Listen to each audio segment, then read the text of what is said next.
kita akan menyimak dan mempelajari dari kisi-kisi soal yang akan ujian tak lama lagi ke depan di awal bulan Juni ini. Mungkin barangkali 2 pekan lagi. Maka dengan itu kalian menyimak baik-baik. Salah satu yang kena dalam ujian nanti kemungkinan besar. Dengan menyimak ini, dengan kita pelajari ini, kalian bisa menjawabnya. Yang pertama, di antara lain, akan keluar bisa saja itu dibuat dalam soal, dimuat dalam soal, walaupun dipecah soalnya, tapi diputar balik ataupun di kreasi soalnya. Salah satunya bunyinya mungkin barangkali yaitu siapakah nama-nama tokoh penguasa pada masa dinasti Ayyubiyah. Itu biasanya kemungkinan akan keluar. Maka kita dengan spontanitas bisa mengingat dari penjelasan ini.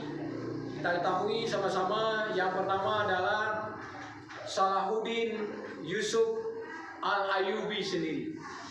Dia tokoh utama, dia pemeran utama, dia sebagai panglima utama dalam mendirikan dinasti Ayyubiyah. Beliau menguasainya, yaitu lamanya sekitar 25 tahun. Bayangkan masa penguasaannya 25 tahun, yaitu dari tahun 564 sampai 589. Itu Salahuddin Al-Ayyubi yang gagah perkasa dan tokoh utama pendirian dinasti Ayyubiyah. Yang kedua, kita harus ingat penguasa yang kedua yaitu Malik Al-Aziz Imanuddin. Beliau berkuasa 7 tahun lamanya. Kemudian selanjutnya kita lihat yaitu yang bernama Malik Al-Mansur Nasiruddin.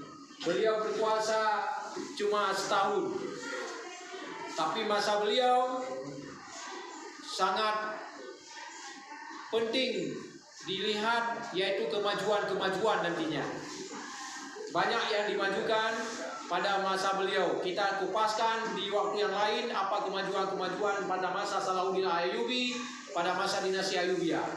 Kemudian selanjutnya adalah ada Malik Adil Saifuddin. Malik Adil Al-Saifuddin, beliau berkuasa Malik Adil Saifuddin, dia berkuasa pada lamanya 19 tahun, lama.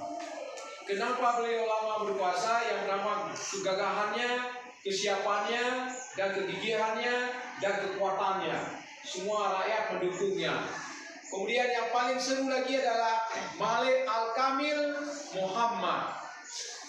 Malik Al-Kamil Muhammad, beliau berkuasa sampai sama seperti Salahuddin Al-Ayyubi sampai 25 tahun. Sampai 25 tahun lamanya. Baik, selanjutnya kita lihat ada juga Malik Al-Adil Saifuddin. Ini berkuasa lagi. Beliau ada 2 kali berkuasa, Malik Adil Al-Kamil Al-Saifuddin. Kemudian juga Malik ini, ada Malik Adil Al-Saifuddin ini 2 kali dia berpimpinannya, yaitu di sama orangnya, yaitu pada tahun 635 sampai 637 Hijriah. Beliau berkuasa juga pada periode kedua, yaitu 2 tahun saja.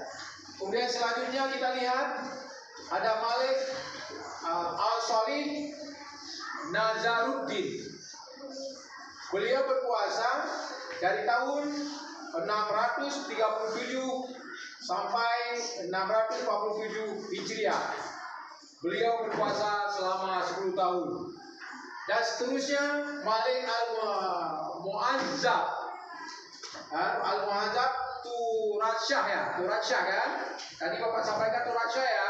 Ya baik. Beliau cuma berkuasa sesaat.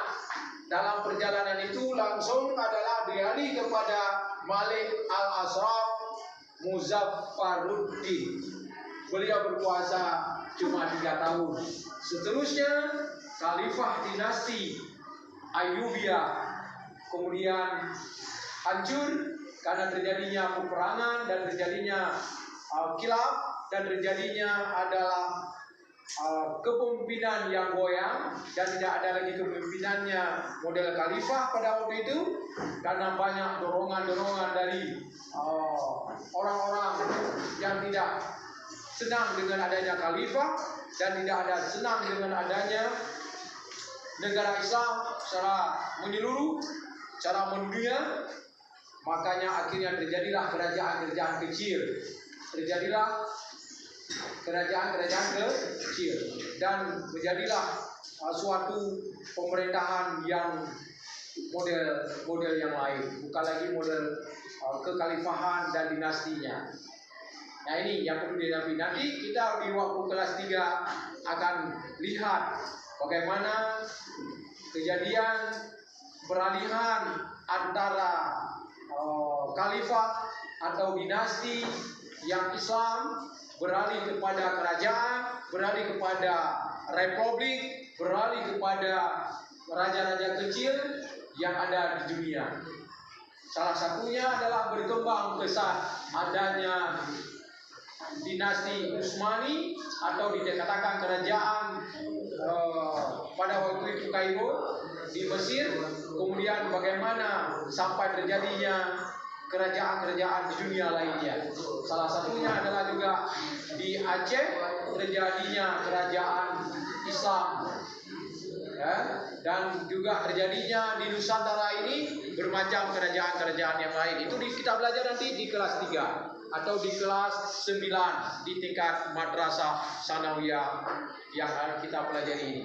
Baik, demikian, mantap. Kalian dengar dan simak baik-baik.